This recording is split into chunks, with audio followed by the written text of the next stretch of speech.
Bueno, en primer lugar, muchas gracias al Museo Arqueológico Provincial de Badajoz y a la Asociación de Amigos del Museo por esta invitación. Debería personalizarla en el director del museo, en el doctor Francisco Javier Heras, con el que, bueno, es evidente que nos une una relación, porque lo que ha dicho me parece un poco excesivo. No le hagan tanto caso con todo lo que les ha dicho. Yo lo que espero, les agradezco su presencia, lo que espero es no defraudarles, porque a lo mejor con el título del lujo en la antigüedad que hay en la entrada se pueden pensar muchas cosas. Claro, cuando llegan aquí y ven que el subtítulo es el arte de simular piedras, la cosa ya empieza a cambiar un poco. Es verdad que vamos a hablar del lujo en la antigüedad, pero de una forma de el lujo. Es verdad que todos estamos familiarizados con las imitaciones y las simulaciones, y las marcas que se parecen pero que no son igual, y que todos vamos a mercados, mercadillos, compramos cosas, y esto mismo es lo que yo quiero explicarles que pasaba en la antigüedad, pero no solamente pasaba con productos normales, sino también con productos muy caros, con una diferencia, como vamos a ver, y es que en algunos casos los productos que imitan se convierten en productos de lujo. Es decir, y voy a poner un ejemplo al final de todo esto. Si llegan allí lo verán, si no, no lo verán. Entonces, esta es una cuestión que es interesante.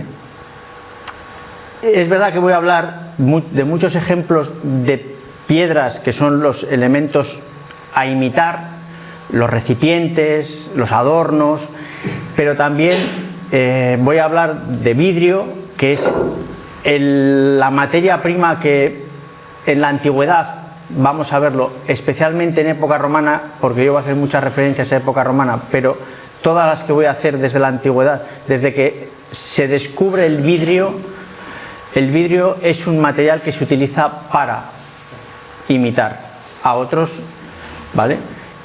De una forma o de otra, ya hablaremos sobre estas cuestiones.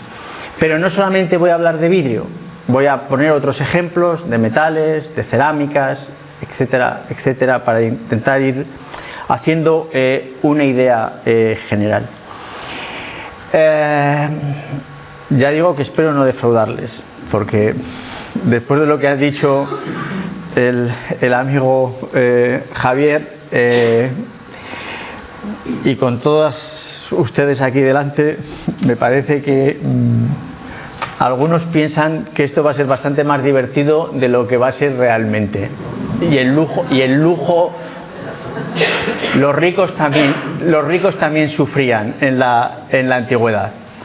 Bien, voy a hacer un esquema de lo que les voy a contar. Voy a intentar enmarcar el fenómeno de las imitaciones, porque es en lo que me voy a centrar. Veremos rápidamente las producciones en piedra, algunos ejemplos. Veremos cómo funciona un poco el mercado y la demanda en cuanto al vidrio y la piedra, en cuanto a las categorías que hay entre productos, digamos, buenos, de calidad, hasta lo que se puede considerar un producto de lujo. Y después les voy a poner algunos ejemplos de imitaciones en alabastro. Aquí ya tenemos algunas en vidrio que imitan alabastros. De esto también se lo comentaré. Voy a hacer poner un ejemplo muy concreto de un mármol que en época romana tiene mucha difusión, que es el llamado mármol numídico, porque se extraía en Numidia. Y es porque nos sitúa en un ejemplo que es un poco diferente a los demás, es decir, la cadena de imitación siempre, como les voy a decir, va a ser oro, plata, piedra preciosa o ornamental, metal, bronce, cerámica, vidrio, pero aquí, en este caso, el vidrio pasa por delante de la cerámica y la cerámica es la que acaba imitando al vidrio, ¿vale? Porque es anterior la imitación en vidrio que la imitación en cerámica. Luego hablaré de las piedras preciosas azules y de sus imitaciones, porque el primer vidrio que se crea es de color azul, para entendernos, azul verdoso, ¿vale? Y imita a unas dos piedras preciosas que en esos momentos en Mesopotamia y en Egipto, sobre todo en Mesopotamia, que es donde aparece, son fundamentales, que es el lapislázuli y el zafiro, pero sobre todo el lapislázuli. Y entonces ahí tenemos los que son opacos y los que son translúcidos. Y después les voy a poner el ejemplo del vidrio tallado y dicroico, porque aquí estamos ante un objeto que es solamente para las clases elevadas e imita a otro producto que también es para las clases elevadas, es decir, para las altas clases sociales. Y después intentaré hacer unas consideraciones finales. Como sé que me alargo y me voy por cualquier lado, voy a intentar adaptarme a un texto que tengo en el tiempo que me han dicho, y ya me he ido bastante, entonces voy a ello y haré algún excurso sobre la marcha. Bien, la imitación de obras realizadas a partir de un material diferente al original es un fenómeno común a lo largo de la historia y que continúa hoy vigente. La diversidad de ámbitos que abarca, así como los diferentes tipos y clases de materiales, formas y decoraciones, es muy amplia. Los ejemplos que podemos poner son numerosos, desde los de las marcas de ropa y complementos, cuyas falsificaciones en nuestros días se mueven entre aquellas que parecen auténticas y otras que son parodias de una marca, que es lo que tenemos debajo, que es lo que un juzgado de Nueva York considera cuando Louis Vuitton llevó a juicio a una marca china por copiar su bolso. Y dijo que no había tal problema porque era una parodia simplemente de una marca y por lo tanto no era sancionable. Pasando por obras de arte como una de las interpretaciones que Francis Bacon hizo del retrato de Inocencio X, que también podríamos incluirla en esta consideración. Retrato pintado por Velázquez, como ustedes saben. Y entre estos ejemplos podemos también incluir todos aquellos documentados en culturas del pasado y especialmente las antiguas que se desarrollaron en el ámbito mediterráneo. A título orientativo podemos, por ejemplo, mencionar la relación existente entre recipientes en basalto y cerámicos en el Ático Antiguo II, en el sur del Levante mediterráneo, y la influencia que en aquellos ejercieron algunos modelos metálicos chipriotas a través del mundo fenicio.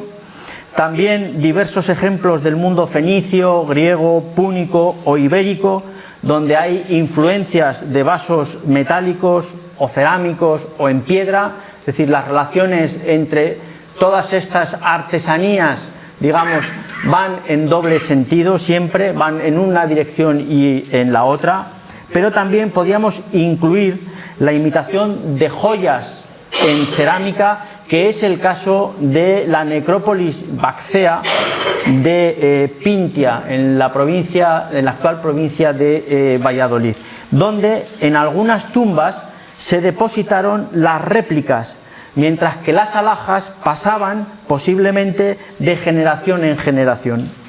Ello no quitaba ningún valor, ni efectivo ni alegórico, a las piezas de barro, pero incorporaba a las de orfebrería un valor simbólico que se unía al económico, porque se acaban considerando como herencias de familia. Es decir, son joyas que pasan de padres a hijos, y lo que se entierra en la tumba no es la joya, sino que es la copia en barro, que es, digamos, lo que representa, mantiene ese valor. Estos ejemplos de época antigua tienen como común denominador la imitación de objetos fabricados en materias primas muy valorados en otras materias, que consideramos menos valiosas. Dicha imitación puede afectar a la forma, a la decoración y al color, de manera individual o de manera conjunta. Los productos imitados fueron bien conocidos y apreciados, y en la casi totalidad de los ejemplos que vamos a poner coexistieron con los imitantes. Ahora bien, voy a evitar la palabra esqueuomorfismo, que es la palabra, digamos, técnica. Ya le pongo ahí lo que significa para que no haya problemas. Si se me escapa en algún momento, tengan en cuenta que me refiero al arte de imitar. Ahora bien, la motivación que hay detrás de cada caso no es la misma necesariamente. De ahí que algunos investigadores consideren fundamental conocer cuál es la razón por la que alguien decide copiar un objeto que ya existe. Quiero aclararles que yo utilizo algunas veces copia e imitación como sinónimos, pero no son sinónimos realmente, ¿vale? Una cosa es la copia, otra cosa es la réplica, otra cosa es la imitación. Por eso les pongo ahí las definiciones, aunque nosotros tendemos algunas veces a, cuando hablamos entre nosotros mismos, pues a utilizar una y otra palabra por no repetir siempre la misma. Bien, las respuestas pueden ser muy variadas, desde económicas, es decir, materias primas como el vidrio o la cerámica son más baratas de obtener que otras, como los metales y las piedras duras, la comodidad de fabricar modelos que imiten materiales más valiosos para su posterior venta y obtención de un beneficio, hasta tecnológicas, prueba de destreza o de competitividad entre artesanos, transferencia de conocimientos entre artesanías, pasando por modas o gustos de mercado, dar respuesta a una demanda de determinados productos, entre otras. Y en algunas de estas respuestas no las dan también los textos clásicos. Por tanto, no hay un motivo universal y es necesario indagar en cada uno de los casos, porque no hay una respuesta para todos los ejemplos de imitaciones. Pero también podríamos preguntar qué es lo que lleva a una persona a comprar una imitación, más allá del engaño por parte del vendedor. Indagar en ese contexto es hacerlo en la consideración que un objeto puede tener o alcanzar para alguien o para un grupo dentro de una sociedad, aunque ello contenga una indudable carga de subjetividad. Esa estima puede ser diferente para cada persona o grupo social y no excluye las motivaciones que anteriormente he expuesto, especialmente las económicas y de moda, pero permite valorar otras inherentes a la función simbólica que los objetos desempeñaron en las relaciones sociales o de grupo.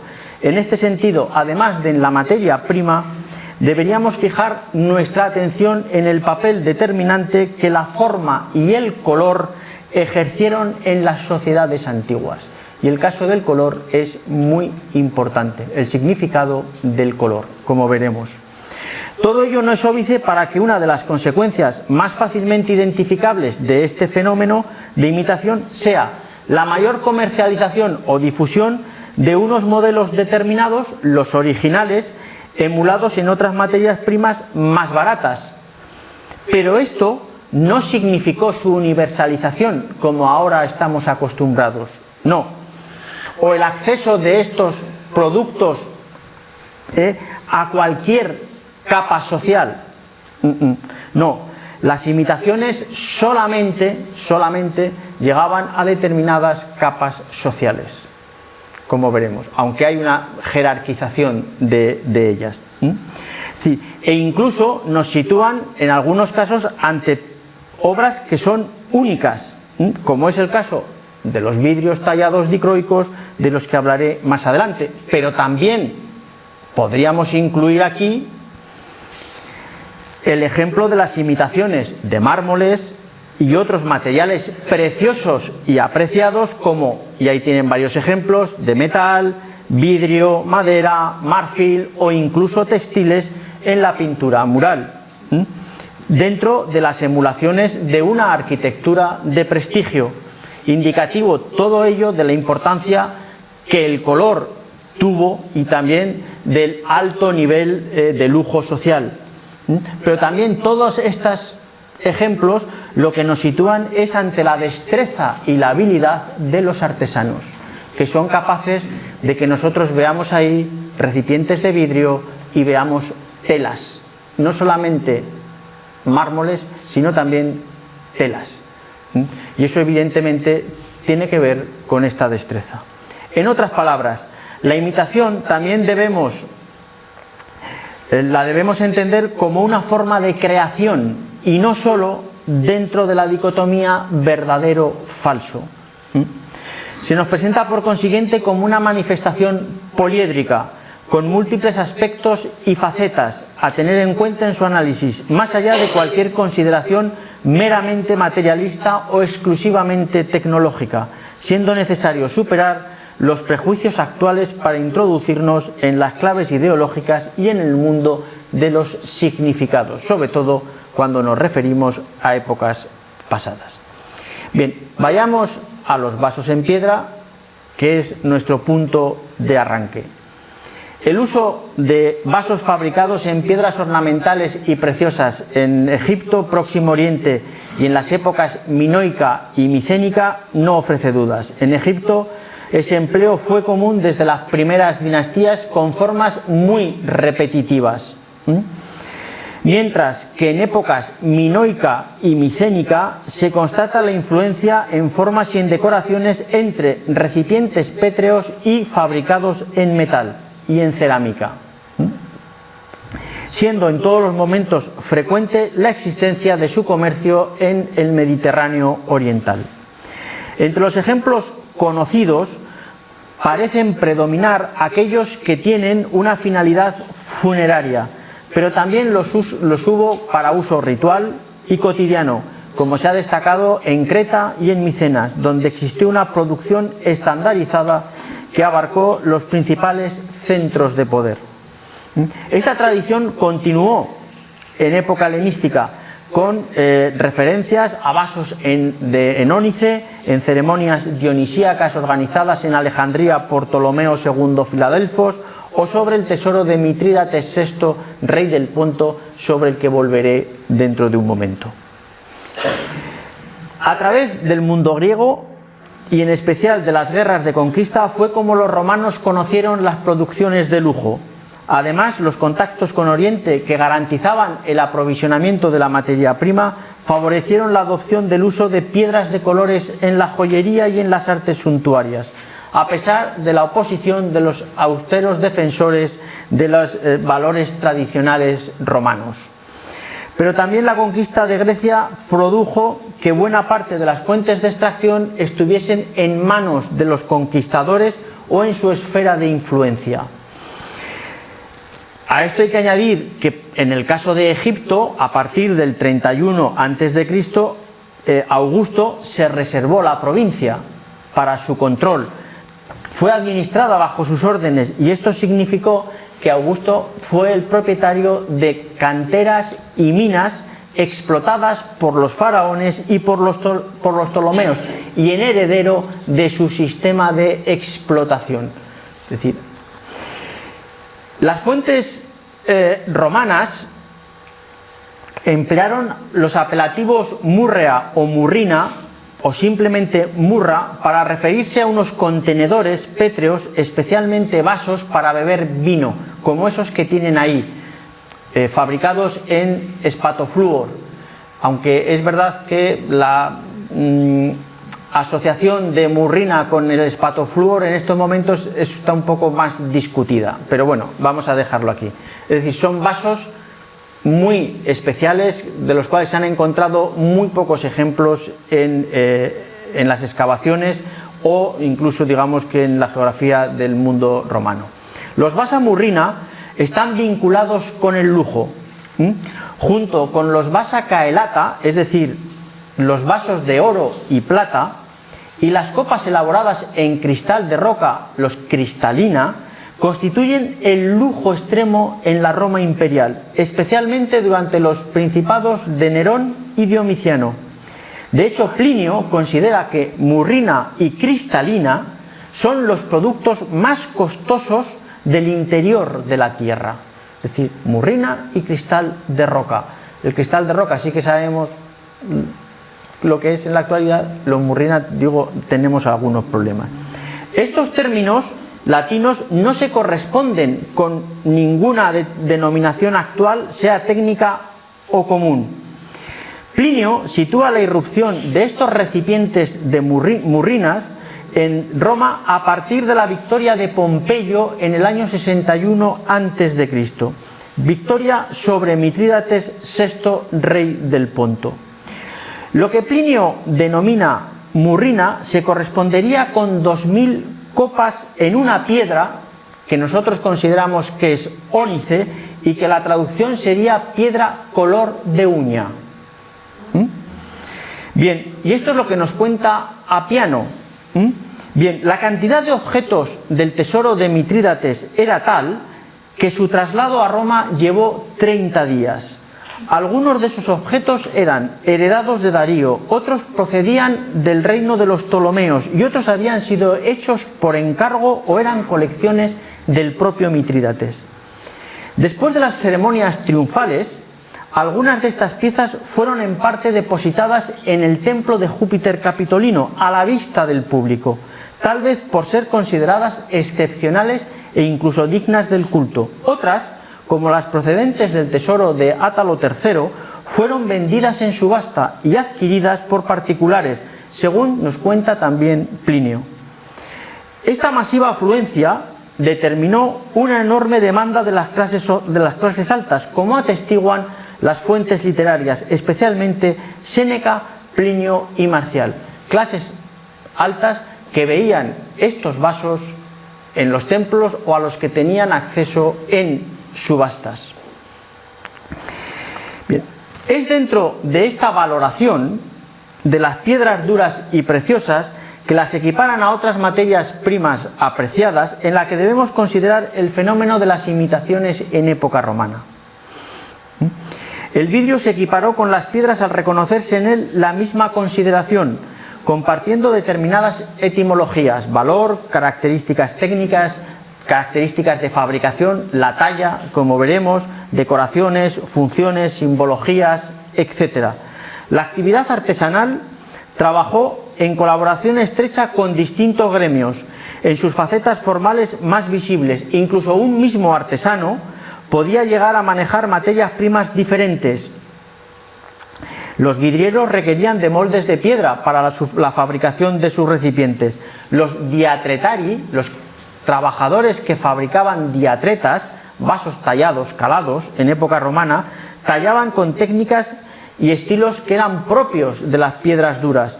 O los genmari adquirían cabujones de vidrio para labrar como gemas. Ahí tenemos una representación de un torno estamos viendo al revés, a la izquierda suya, a la derecha suya, perdón, tienen en la lápida funeraria de Doros, tienen un torno con arco que se sigue utilizando en la actualidad en la zona de Pakistán y de la India, y en el de la izquierda, que tengo algún problema de conexión, lo que tenemos es un taladro también con arco. Y esto lo vemos no solamente en piedra, sino que lo hemos utilizado para otros materiales. Las excavaciones, por ejemplo, de la casa del Genmarius Pinarius Querialis en Pompeya, proporcionaron gemas naturales y vidrios, y revelan verosímilmente que todos fueron trabajados por el mismo tallador. Y a este respecto hay que recordar que Quintiliano trata de artesanías semejantes al mármol, al vidrio y a las piedras preciosas. El vidrio, por sus características, se erigió en el principal material imitador de las piedras y de otras sustancias asimiladas artísticamente, por ejemplo, de las perlas, del azabache, de la obsidiana o del ámbar, que no son piedras, como ustedes saben, pero que se les considera dentro de las piedras preciosas en general, o de las sustancias preciosas. Este proceso está documentado arqueológicamente a través de las fuentes literarias antiguas. En él se pueden distinguir dos producciones claramente diferenciadas que progresan en paralelo y concurriendo, cuya interpretación debe ser previamente contextualizada para determinar su significado y destinatarios. Hay una primera categoría que está ejemplificada en el culmen de lo que los romanos llamaban magnificentia, que es en el ámbito público, y del luxus, que es en el ámbito privado, del lujo, viniendo expresada en la adición de componentes a materiales ya per se nobles. El mercado final estaría constituido por una élite o por la jerarquía político-social y económica, respondiendo a regalos imperiales, donaciones eclesiásticas, donas imperiales, obsequios, coleccionismo, ornamentaciones, etc. La configuración de manufacturas complejas incrementaría su valor crematístico, no solo con la mera acumulación, sino también por la innovación técnica, demostración estética, singularidad e incluso la consideración apotropaica de las piedras, como veremos, fundamentada en la creencia de que la suma de las partes reforzaba su eficacia. En un orden inferior se situarían las mercancías más asequibles para satisfacer a un sector con menor poder adquisitivo, pero ávido de aparentar y ocasionalmente expuesto a un mercado de falsificaciones, aprovechando el desconocimiento del cliente sobre ciertas imitaciones como puerta de entrada al fraude. De esto nos habla mucho, por ejemplo, Marcial, de algunos personajes de Roma, de los cuales él critica porque viene a decir: te piensas que tienes cristal de roca cuando en realidad yo sé que has comprado vidrio en las tiendas cercanas al Circo Máximo, ¿no? Entonces, bueno, en este caso hay que tener en cuenta que la intención con la que se fabricaron las falsificaciones fue la de pasar por originales y no ser distinguidas por el cliente, es decir, que se comercializarían como objetos de prestigio.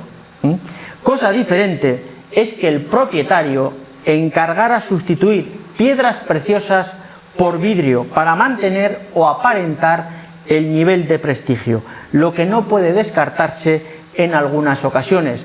Tenemos que tener en cuenta que en elementos decorativos, como pueden ser los collares, nos encontramos piedras preciosas y vidrios. En algunos casos podemos pensar que, bueno, era un engaño, pero en otras también puede haberse perdido la piedra preciosa y el propietario ha preferido gastarse menos, poner un vidrio, y al fin y al cabo de lejos cuela exactamente igual. Bien, si establecemos una escala de medición cualitativa, la primera, partiendo de bienes de prestigio, se elevaría al rango de lujo, y para la segunda supondría pasar del nivel de alta calidad al de prestigio. Pero evidentemente son productos a los que tienen acceso capas sociales diferenciadas. Y estamos hablando de las capas más elevadas, no de las capas sociales más bajas. Es decir, cuando hablamos de la universalización, nuestra universalización es relativa. Bien, analicemos ahora algunos ejemplos de vidrios que simulan piedras en un proceso en el que encontramos paralelismos en color y diseño, pero en el que hay diferencias en los acabados de manera muy evidente. Y estas no deben entenderse como casuales.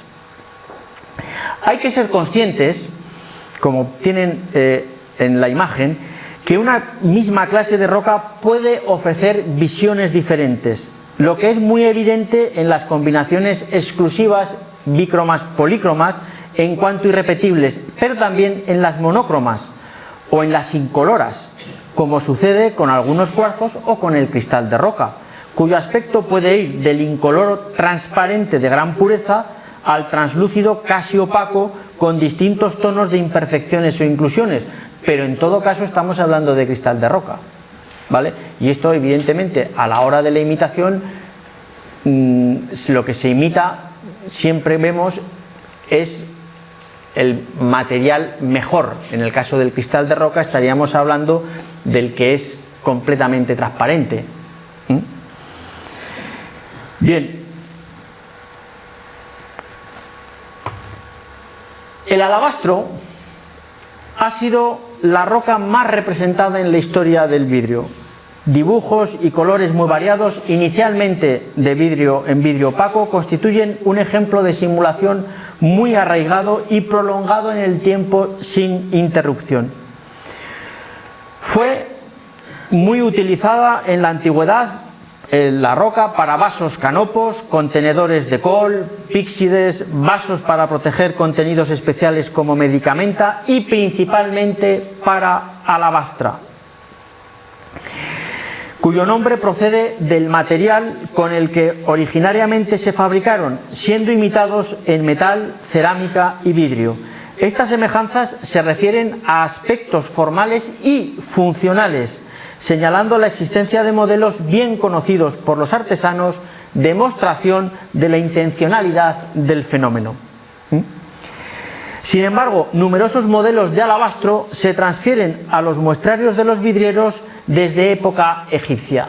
Aquí podemos hacer un pequeño paréntesis. Aquí tienen un ejemplo, no lo van a ver, pero ahí tenemos un ejemplo de un alabastrón, que sería este que tienen aquí. Como ven, los modelos son muy variados, no existe un prototipo como tal. Puede tener la base plana, la puede tener apuntada, puede tener 2 asas, puede tener 3 asas, la zona del labio de la boca también cambia, el tamaño también cambia, pero en líneas generales, la mayor parte, como pueden ver, son vasos muy pequeños, de tamaño muy pequeño, que se utilizan para contener ungüentos o medicamenta, ¿vale? Perfumes. Es decir, estarían dentro de la toilette, para entendernos. Aquí se han incluido 2 vasos que luego veremos algunas cuestiones que no son ungüentarios propiamente dicho. Lo que estarían copiando es a los Aríbaloi, que son también unos pequeños contenedores para tener en su interior también perfumes, por su tamaño. Es decir, entonces todos estos estarían en la misma dinámica, pero el modelo original es un vaso en alabastro. El nombre de alabastra, alabastron, viene del sitio donde se fabricaban, que es la localidad de Alabaster, que es un lugar próximo a una zona de canteras de alabastro próxima a Memphis, donde estaban los talleres y donde estuvieron los talleres durante mucho tiempo.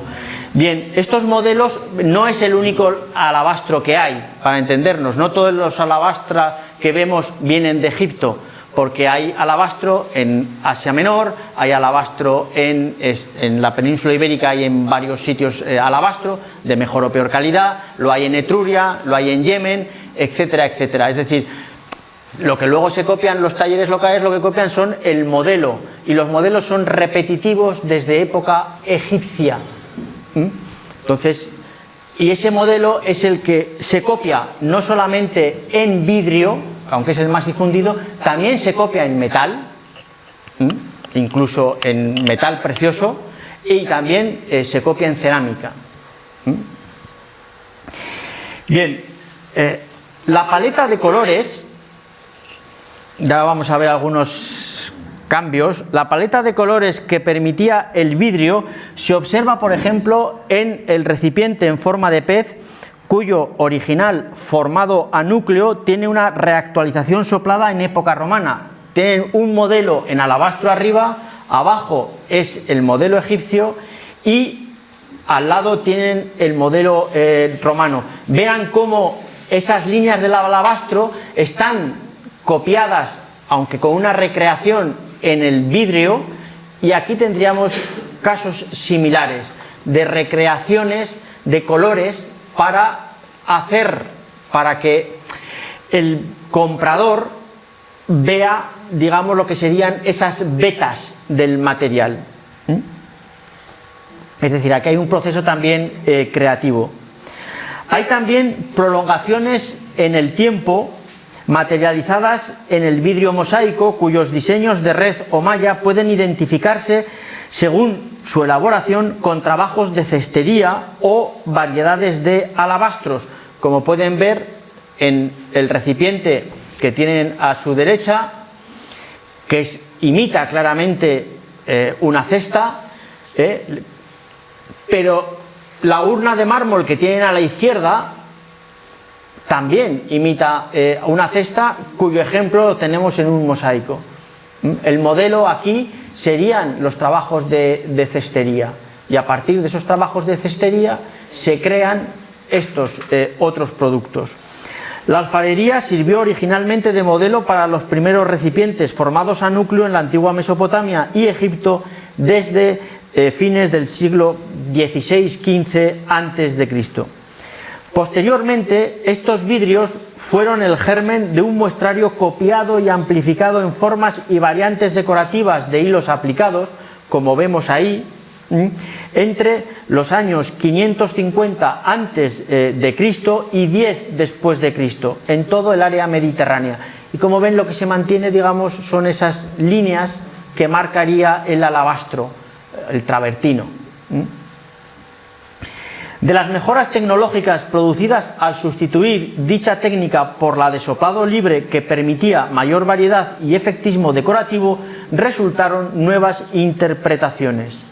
En época romana encontramos tipos que aparecen por primera vez como contrapunto, sirviendo de ejemplo, por ejemplo, la jarra de vidrio con vacante forma ISIN 54 en relación a la de alabastro.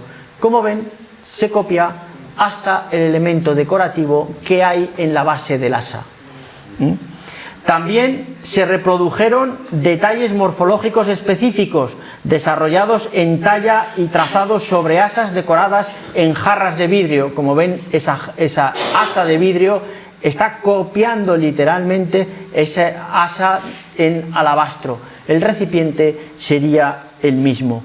Pero también hay inspiraciones, en algunos casos sutiles, con aspectos visibles de manufacturas de épocas anteriores, que pueden pasar desapercibidas, como las decoraciones con una banda de onda compleja en color rojo que aparecen en distintas formas del Bajo Imperio y que nosotros encontramos en alabastro en vasos que son de época sumeria.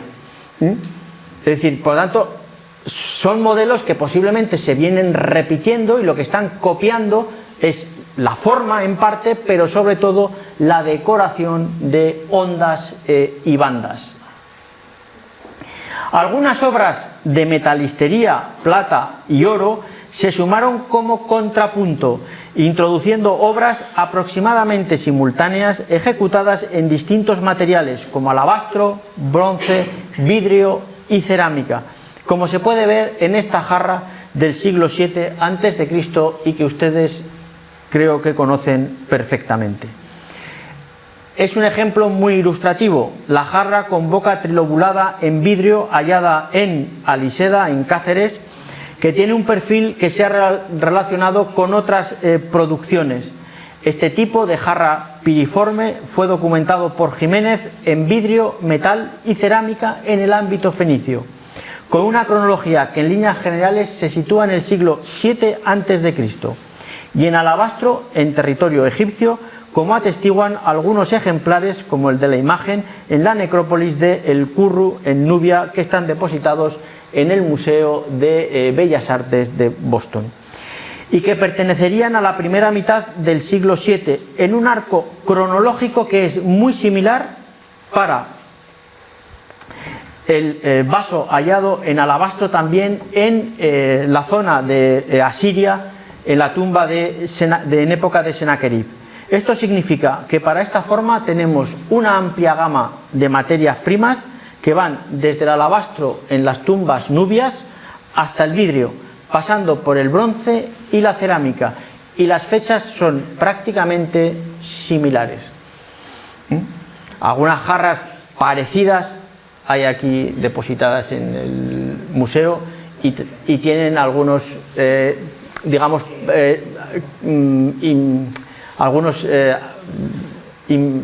paralelos en otros materiales también. En cuanto a la traslación funcional de objetos de alabastro a vidrio, en los recipientes se reproducen, además de las partes, las dimensiones, como es este caso, los grosores, como es este otro, los acabados, como vemos aquí, e incluso la distribución decorativa. Sin embargo, los atributos de conservación de la piedra priorizados en los ungüentarios son secundarios en el ámbito de la vajilla de mesa. Quizá porque jarras y otros recipientes desempeñaron un importante papel ritual con un uso amortizado en los depósitos de tumbas. El conocimiento de los perfiles de vidrio nos traslada a los de piedra y viceversa, en un efecto que podemos considerar de ida y vuelta, facilitándonos la investigación en ausencia de alguno de ellos. La ductilidad del alabastro lo hizo especialmente adecuado en los detalles y también muy comprensible para los vidrieros. Los recipientes de alabastro y piedras en general fueron rellenados y reutilizados repetidamente.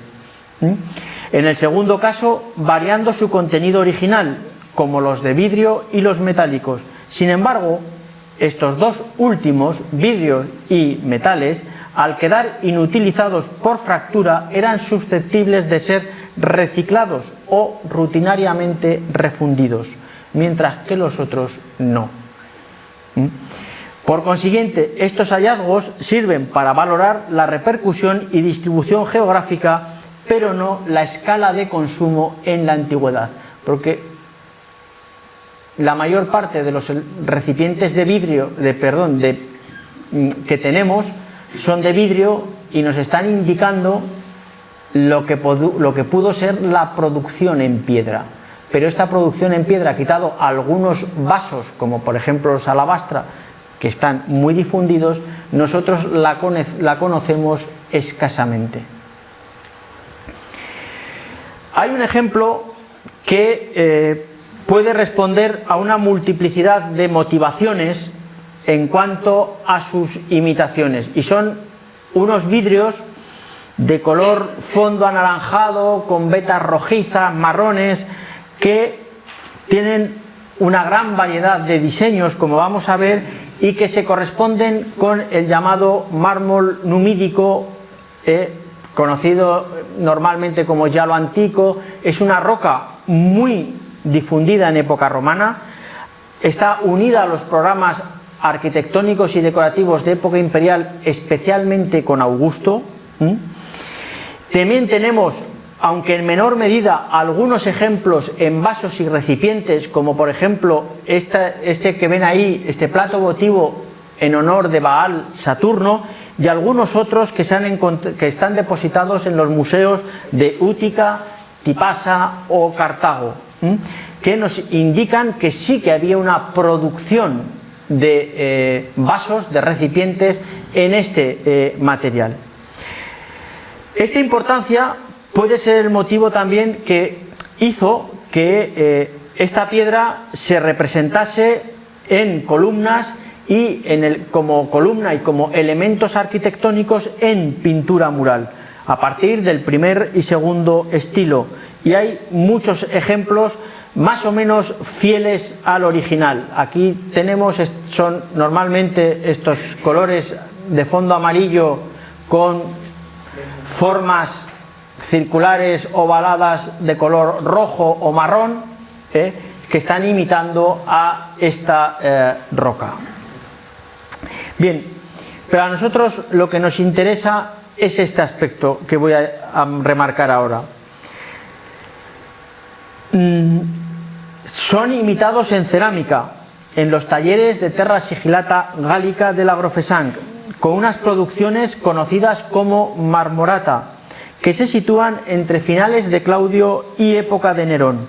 Y también en vidrios de un color amarillo anaranjado con veteados rojos, que se han hallado en algunos yacimientos, como por ejemplo Emérita Augusta, Astúrica Augusta, la Colonia Celsa, aquí en Mérida, en Astorga, en la provincia de Zaragoza, pero también tenemos ejemplos depositados en el Metropolitan Museum de Nueva York, en el British Museum, ahí tienen un ejemplo en la parte superior, o en el Musée Départemental de l'Art Antique. Hay ejemplos de recipientes enteros, que no es lo más habitual.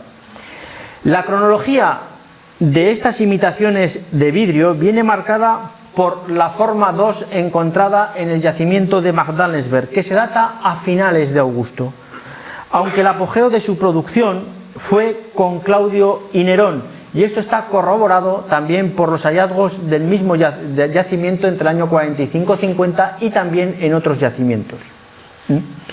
Si aceptamos la datación de fines de Augusto, según las estratifografías de Magdalensberg, la imitación de este mármol en recipientes de vidrio antecedió a la marmorata y fue posterior a la pintura mural, es decir, piedra, pintura, vidrio, cerámica.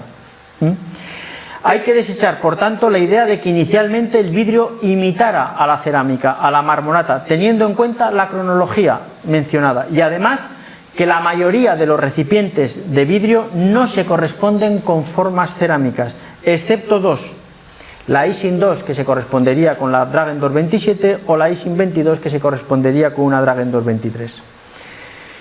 Incorporar a la vajilla este diseño de una roca de propiedad imperial con una connotación ideológica en arquitectura y escultura muy marcada, remarca el interés y la importancia de su moda a partir de Augusto, que fue posible gracias a la alta calidad de la artesanía vidriera, alcanzada en un momento que podemos considerar del máximo esplendor del lujo de mesa. Es el momento en el que prácticamente todos los recipientes que imitan piedra nos lo vamos a encontrar. Es el momento en el cual, a partir de Augusto, Tiberio y sobre todo con Nerón hasta Domiciano, es el momento del máximo esplendor del lujo.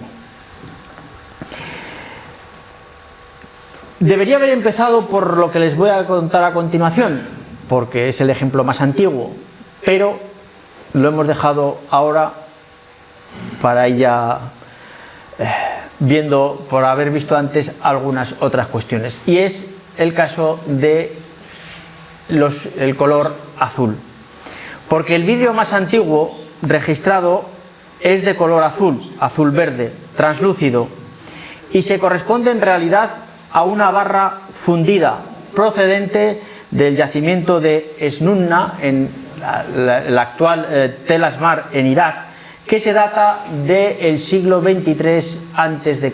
Estamos hablando del tercer milenio antes de Cristo. Las creaciones más antiguas tuvieron una función ornamental, mayoritariamente abalorios e incrustaciones azules y verdes que fueron opacas también, y derivaron evidentemente con un vínculo con las piedras preciosas debido a factores técnicos, tecnológicos y de composición. Y ahí tienen dos piezas que son muy conocidas. Una es la máscara funeraria de Tutankamón, y como ven ahí tenemos materiales de todo tipo, lapislázuli, pero también vidrio.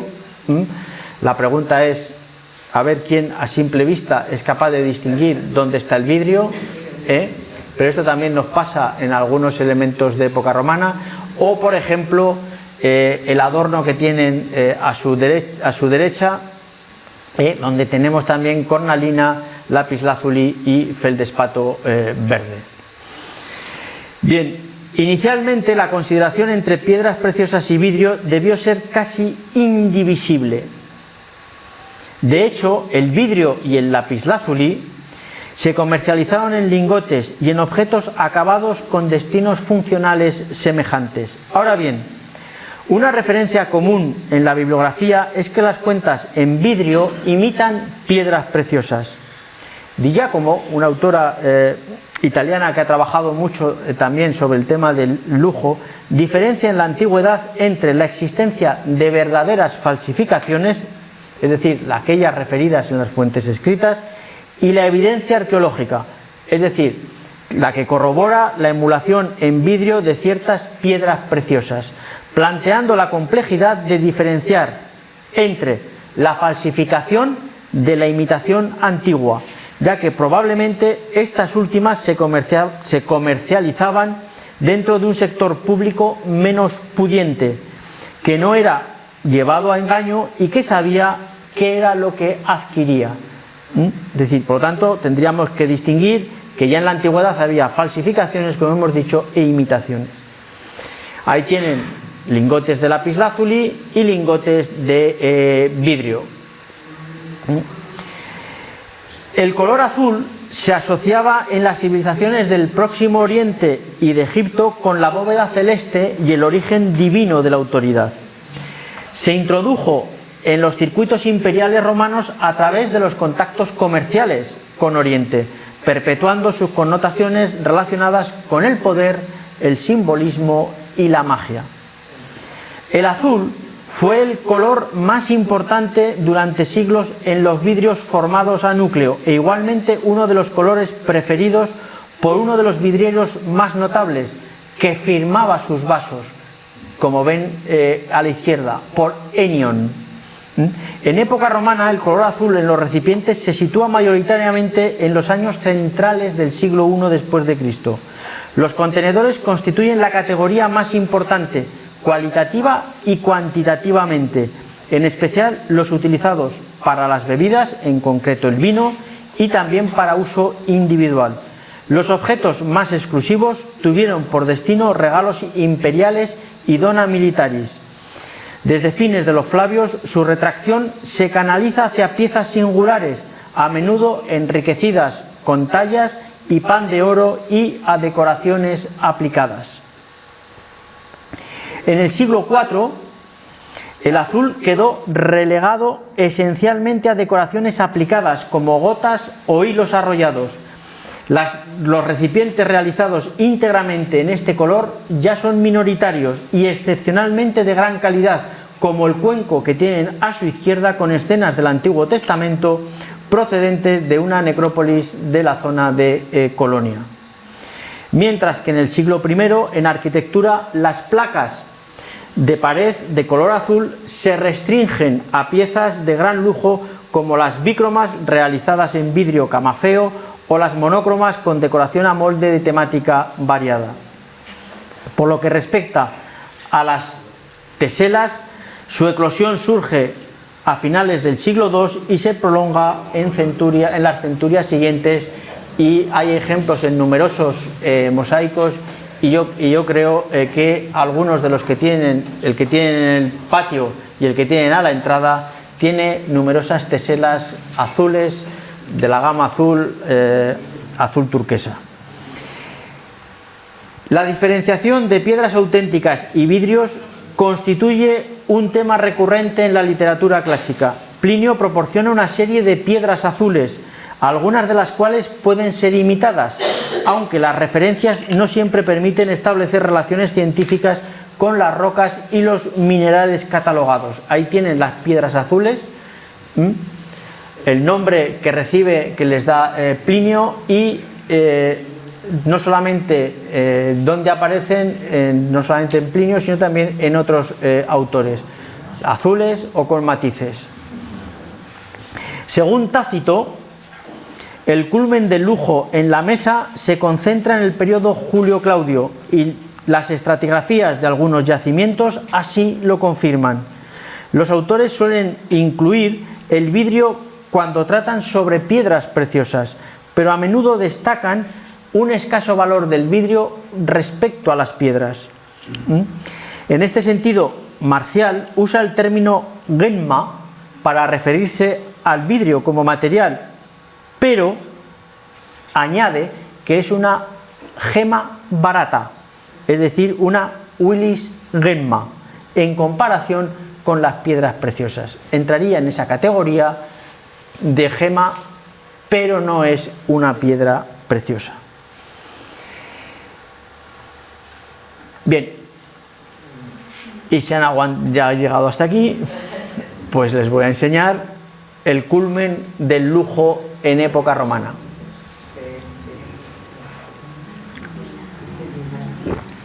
Esta es la máxima complejidad decorativa de los artesanos en vidrio, que es el vidrio tallado y calado,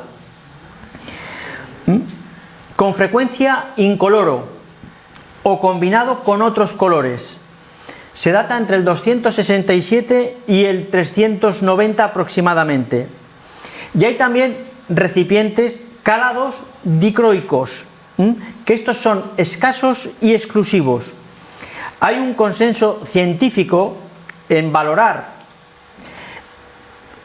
ambas técnicas como el culmen del lujo en el trabajo del vidrio, principalmente limitado a la familia imperial y a altos dignatarios. El dicroísmo, como saben, es la visión que ofrece un cuerpo mostrando un color cuando es visto con luz reflejada y otro cuando es visto con luz transmitida. Por ejemplo, aquí tenemos la copa de Licurgo del British Museum, y ahora la veremos con luz reflejada y con luz transmitida. La podemos ver verde o la podemos ver roja. Bien, la adición y proporción de determinados componentes metálicos debieron intervenir medidamente en el resultado del vidrio dicroico, buscando experimentar con nuevos colores u optimizar sus características físicas. El hallazgo del color quizás se deba a una creación del diatretario, partiendo de modelos de piedras preciosas. El método de colocar finas láminas metálicas de oro o de plata en contacto con las piedras preciosas para incrementar su brillo o cambiar su color se menciona para ciertas piedras, por ejemplo los carbunculi, las piedras rojas, en algunos autores como Plinio. Los antecedentes de estos vasos pudieron estar en los recipientes en piedra en los que se buscaba un efecto colorista conseguido por los artesanos que trabajaron el cristal de roca, la amatista o la calcedonia, tallando paredes muy sutiles, casi transparentes, como las de los Bassa Murrina. Estamos hablando de paredes que en algún caso tienen un grosor de 1 milímetro. Así, el usuario, y aquí es lo importante de estos vasos, el usuario al trasluz, cuando los vasos estaban llenos de vino, podía tener la sensación de que cambiaba de color.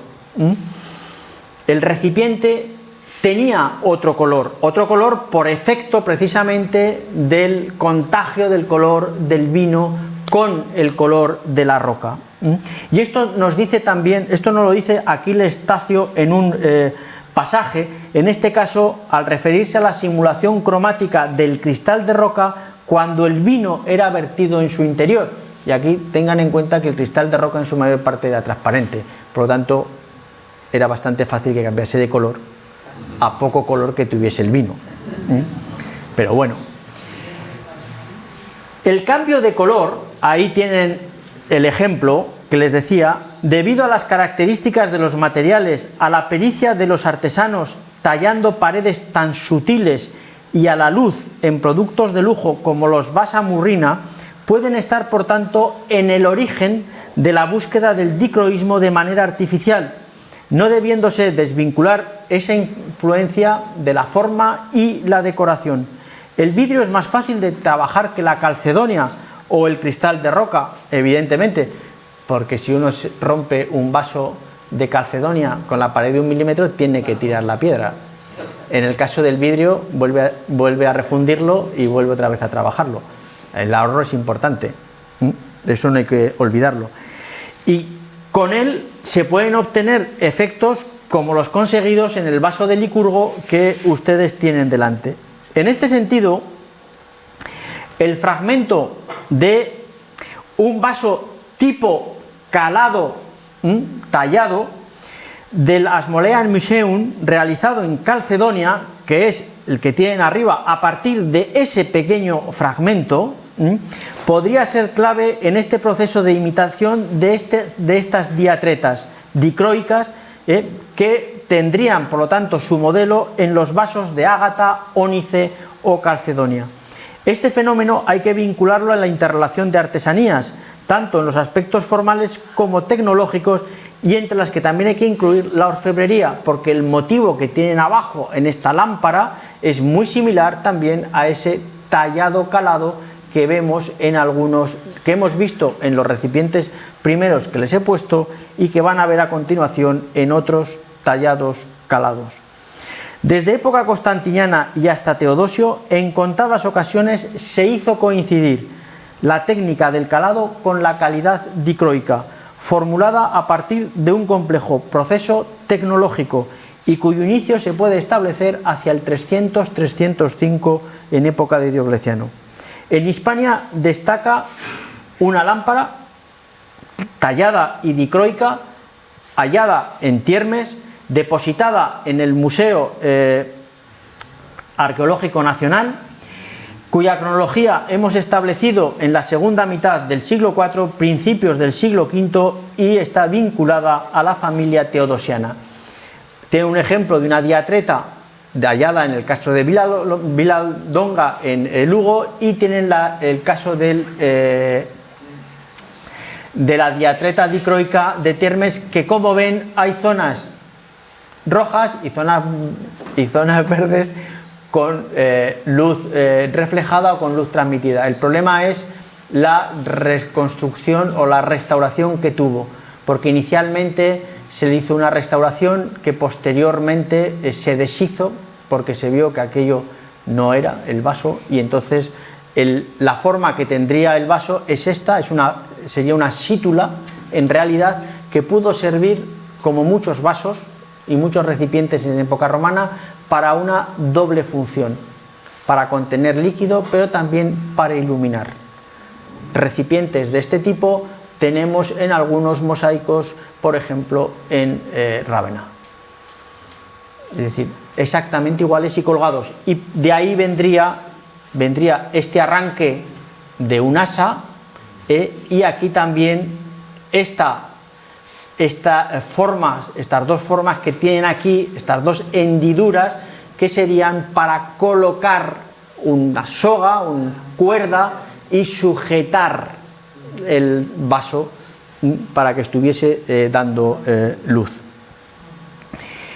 Si atendemos a la distribución geográfica de los hallazgos, esta revela que de los 15 recipientes conocidos en vidrio dicroico, solo 3 se han encontrado en Occidente: uno en Roma, otro en Aquileia y este de Tiermes.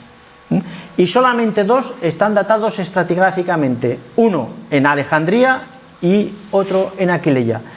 Sorprende la ausencia en Galia, en las fronteras del Rin, del Danubio y en todo el área de Milán, lugares donde hay una prolífica aportación de vidrio antiguo y sobre todo de diatretas caladas, lo que indica un origen oriental para estas producciones, dado que la mayor concentración de los hallazgos está en Egipto o en Turquía. En la antigüedad tardía, las piezas excepcionales de productos equiparables por coste de manufactura y consideración entre distintas artesanías como marfiles, platería, tejidos, diatretas, formaron parte de tesoros imperiales para agasajar a los principales dignatarios del imperio, a los que tenían acceso las élites aristocráticas, militares y eclesiásticas, funcionarios o notables relacionados con la corte imperial o a exponentes de la misma, y el vidrio tallado fue símbolo de estatus social y económico y estuvo restringido a una élite. Las propuestas para sus talleres los sitúan cerca de donde estuvo el centro de poder o artesanos que trabajaron por encargo de la corte.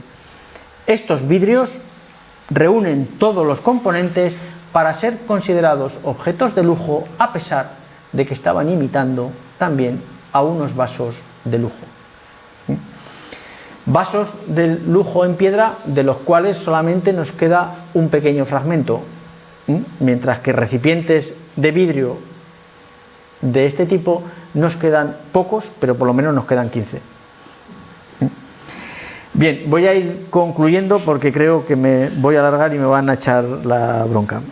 Bien, aunque el objetivo de estas imitaciones fuese copiar objetos manufacturados en materias primas caras y muy apreciadas en otras más baratas, para una mayor comercialización y difusión de los modelos, ello no significa que los productos resultantes, menos costosos económicamente, estuviesen necesariamente al alcance de cualquier clase social, y en algunos casos nos sitúan ante obras que pueden calificarse como únicas, como el caso que tienen arriba de la copa de Arles o el caso de los recipientes dicroicos. Con la imitación de piedras duras y preciosas, el vidrio ejerció una función catalizadora, activando principalmente su desarrollo en adorno personal, arquitectura y vajilla, mediante el tratamiento y manipulación adecuados. A nivel social, este fenómeno introdujo la normalización y acceso a una estética para un mayor espectro de población, lo que se materializó en producciones de distinta calidad. Algunas presentan una estrecha y fiel simulación del original, pero también las hay que son producto de incorporaciones libres de la artesanía o de la distinta búsqueda de objetivos tecnológicos, comerciales o creativos. No debemos olvidar que las imitaciones, como ya señaló François Bremer, para la pintura mural son siempre tributarias de una roca bien definida, que en el caso de la pintura se manifiesta en unos cartones que inspiraron al pintor, incluso si su ejecución fue una mera interpretación del modelo. Así vemos estándares en cuanto a diseño y color que agilizan su asociación, y casos con una cierta libertad creadora e interpretativa, por ejemplo con el llamado mármol moteado en pintura. Esta idea es aplicable en el caso de los vidrios, tanto cuando imitan a rocas ornamentales bien conocidas o ampliamente difundidas, como cuando imitan a otras mucho más complejas, como son las calizas fosilíferas o los fósiles, pero eso es otro tema más complejo. Los virtuosismos y atractivos adicionales que permitía la artesanía y el producto pudo ser una forma de competir frente a los colores y combinaciones más reducidas de las piedras, además de cubrir una demanda. Estas imitaciones de piedra en vidrio en época romana las conocemos por las fuentes literarias y por la arqueología, pero a través fundamentalmente de ejemplos referidos a paneles de opus sectile y revestimientos de pared y de vajilla alto imperial. Esta preponderancia de fragmentos y piezas de vidrio no puede ocultarnos la escasez, como ya les he dicho, de evidencias referidas a vasos en piedra o al servicio de mesa en general. Precisamente el servicio de mesa es un buen indicador de la riqueza y del estatus del propietario, siendo los materiales usados un reflejo de sus circunstancias financieras. Quizá esta exigüidad se deba a que muchos de los objetos pasaron a formar parte de las grandes colecciones y de los gabinetes del siglo XVII y XVIII, y otros acabaron en las catedrales por vía de los cruzados o por munificencia imperial, sin olvidar que un número indeterminado también pudo transferirse al comercio anticuario y al coleccionismo privado. De todo ello es un buen ejemplo el tesoro de Lorenzo el Magnífico, cuyos vasos sufrieron numerosos avatares a lo largo de la historia, pasaron de tesoro en tesoro y de colección en colección, además de la dificultad que plantea el poder fecharlos, porque se encuentran descontextualizados y en algunos casos reutilizados. Ello no es óbice para que seamos conscientes que una buena parte de la producción de época romana debió ser absorbida por la familia imperial y por su entorno, y algunos ejemplares circularon por manos privadas, como atestiguan los casos de Pompeya y Herculano, o incluso el del tesoro de Begran que tienen ahí, interpretados como regalos regios o imperiales, situándolos en la esfera de la excepcionalidad y del alto prestigio. También hay que considerar otras posibilidades, como fragmentos sin clasificar, mal clasificados, procedentes de excavaciones antiguas, etc. En resumen, el vidrio es un material que ha sido usado para crear sustitutos. Los recipientes fabricados en él siguen formas y decoraciones de los hechos en otras materias primas más apreciadas, vidrio y plata, por ejemplo. Los ejemplos que hemos visto son un reflejo de ello, y también de la importancia que el color tuvo en la decoración de los recipientes, incluso cuando se trata de vidrios incoloros, ya que en este caso también buscan imitar el cristal de roca. Y la importancia que tenía el cromatismo producido por su contenido, al igual que ya hemos comentado en el caso de los basamurrina. Ahí tienen la decoración de un vidrio tallado y la decoración de un vaso tallado en ágata. Y con esto les agradezco su atención y disculparles porque creo que he excedido el tiempo que tenía marcado.